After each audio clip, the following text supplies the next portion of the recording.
Hello guys, today we will learn how to bring data from ChatGPT into Microsoft Word and format it better. Typically, what you would see is after ChatGPT generates an output, for example, here I asked ChatGPT a question to write a summary on what is programming and why learn programming. So it gave me a little bit of a write up on that.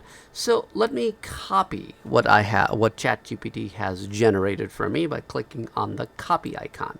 Then switch over to Microsoft Word and paste it. Either I can use keyboard shortcut Control V, or I can go under paste and paste text. But notice it brings in so many hashtags and asterisks, and it doesn't bring the formatting, the kind of a formatting that you see on the ChatGPT. It doesn't bring into your Word document.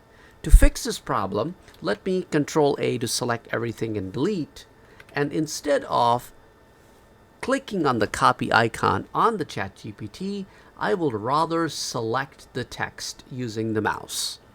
Once the text gets selected, I will right-click to copy.